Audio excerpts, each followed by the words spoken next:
The Secret Garden, Chapter 16. "I won't," said Mary. They found a great deal to do that morning, and Mary was late in returning to the house, and was also in such a hurry to get back to her work that she quite forgot Colin until the last moment. "Tell Colin that I can't come and see him yet," she said to Martha. "I'm very busy in the garden." Martha looked rather frightened. Miss Mary," she said, "it may put him all out of humour when I tell him that." But Mary was not as afraid of him as other people were, and she was not a self-sacrificing person. "I can't stay," she answered. "Dickon's waiting for me," and she ran away. The afternoon was even lovelier and busier than the morning had been. Already nearly all the weeds were cleared out of the garden, and most of the roses and trees had been pruned or dug about.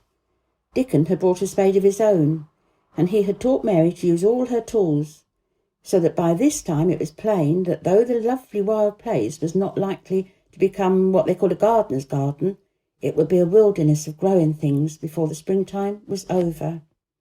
"There'll be apple blossoms and cherry blossoms overhead," Dickon said, working away with all his might. "And there'll be peach and plum trees in bloom against wall, and the grass'll be a carpet of flowers." The little fox and the rook were as happy and busy as they were, and the robin and his mate flew backwards and forwards like tiny streaks of lightning. Sometimes the rook flapped his black wings and soared away over the tree-tops in the park. Each time he came back and perched near Dickon and cawed several times as if he were relating his adventures, and Dickon talked to him just as he had talked to the robin. Once, when Dickon was so busy that he did not answer him at first, Soot flew onto his shoulder and gently tweaked his ear with his large beak. When Mary wanted to rest a little, Dickon sat down with her under a tree, and once he took his pipe out of his pocket and played the soft, strange little notes, and 2 squirrels appeared on the wall and looked and listened. "Thou's a good bit stronger than thou was," Dickon said, looking at her as she was digging. "Thou's beginning to look different, for sure." Mary was glowing with exercise and good spirits. "I'm getting fatter and fatter every day," she said quite exultantly. "Mrs. Medlock will have to get me some bigger dresses, and Martha says my hair's growing thicker. It isn't so flat and stringy." The sun was beginning to set and sending deep gold-coloured rays slanting under the trees when they parted. "It'll be fine tomorrow," said Dickon. "I'll be at work by sunrise." "So will I," said Mary. She ran back to the house as quickly as her feet would carry her.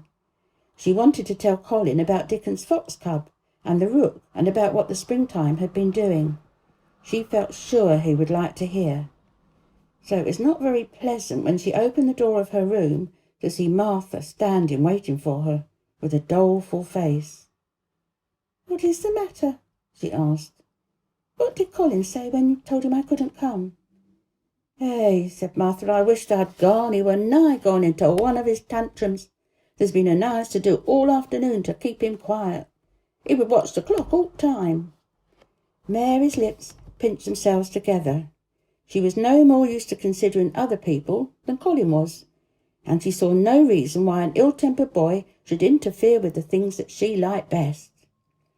She knew nothing about the pitifulness of people who had been ill and nervous, and who did not know that they could control their tempers and need not make other people ill and nervous too. When she'd had a headache in India, she had done her best to see that everybody else also had a headache or something quite as bad, and she felt she was quite right. But, of course, now she felt that Colin was quite wrong. He was not on his sofa when she went into his room. He was lying flat on his back in bed, and he did not turn his head towards her as she came in. This was a bad beginning, and Mary marched up to him with her stiff manner. "Why didn't you get up?" she said. "I did get up this morning when I thought you were coming," he answered without looking at her. "I made them put me back in bed this afternoon. My back ached and my head ached and I was tired. Why didn't you come?" "I was working in the garden with Dickon," said Mary. Colin frowned and condescended to look at her. "I won't let that boy come here if you go and stay with him instead of coming to talk to me," he said. Mary flew into a fine passion. She could fly into a passion without making a noise. She just grew sour and obstinate and did not care what happened. "If you send Dickon away, I'll never come into this room again," she retorted. "You'll have to if I want you," said Colin. "I won't," said Mary. "I'll make you," said Colin. "They shall drag you in." "Shall they, Mr. Rajah?" said Mary fiercely.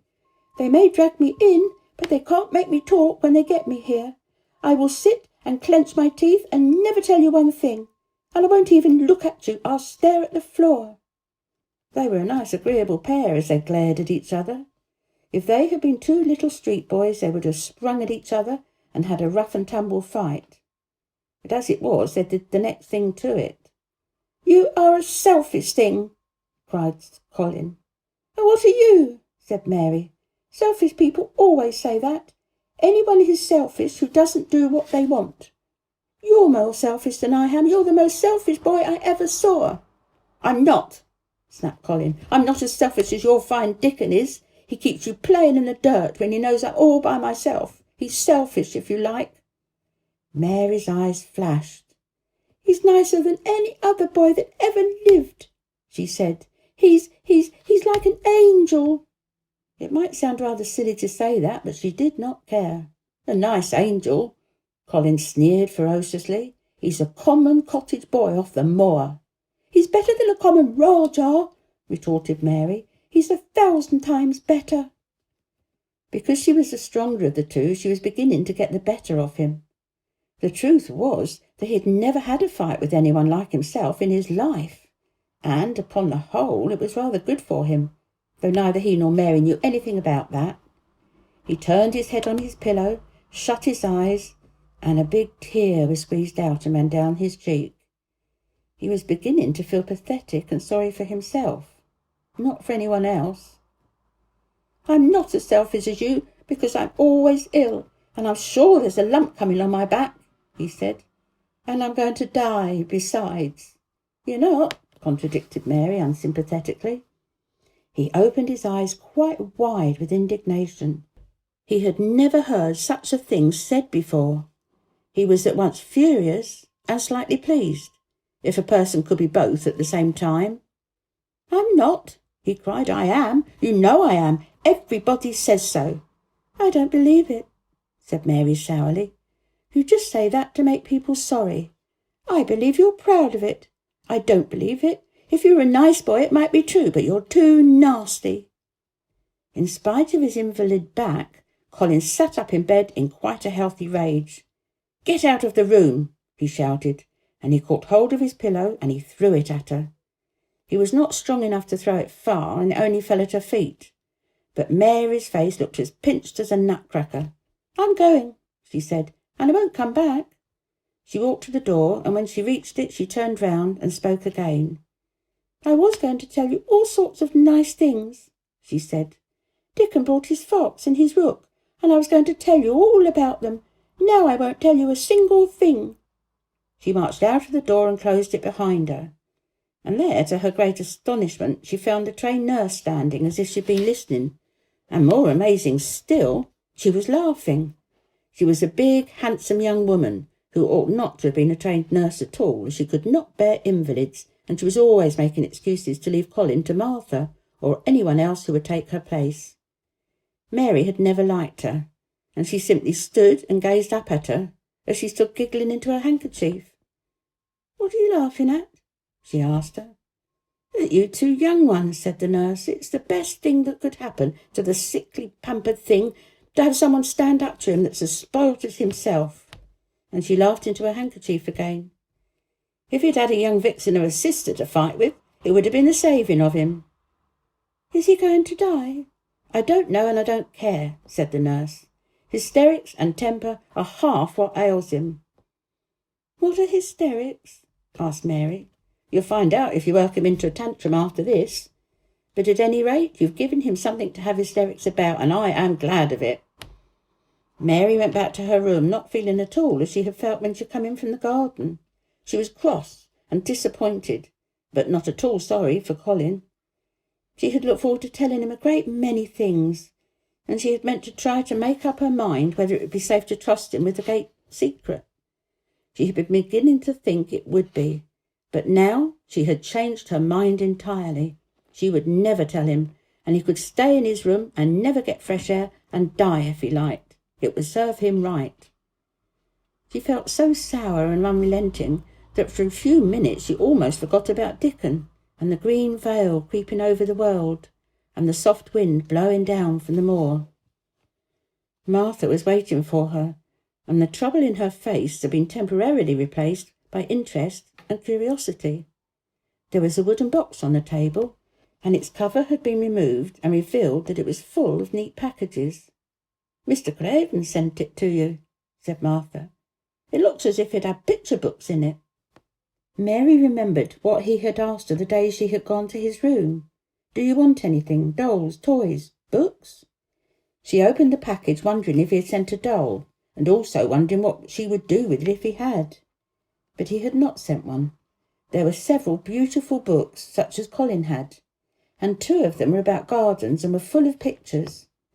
There were 2 or 3 games, and there was a beautiful little writing case with a gold monogram on it and a gold pen and an inkstand.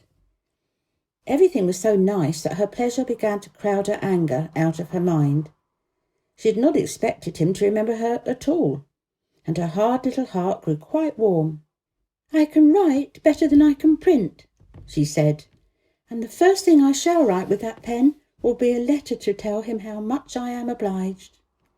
If she had been friends with Colin, she would have run to show him her presents at once, and they would have looked at the pictures and read some of the gardening books, and perhaps tried playing the games, and he would have enjoyed himself so much he would never once have thought he was going to die, or have put his hand on his spine to see if there was a lump coming. He had a way of doing that which she could not bear. It gave her an uncomfortable, frightened feeling, because he always looked so frightened himself. He said that if he felt even quite a little lump some day, he should know his hunch had begun to grow.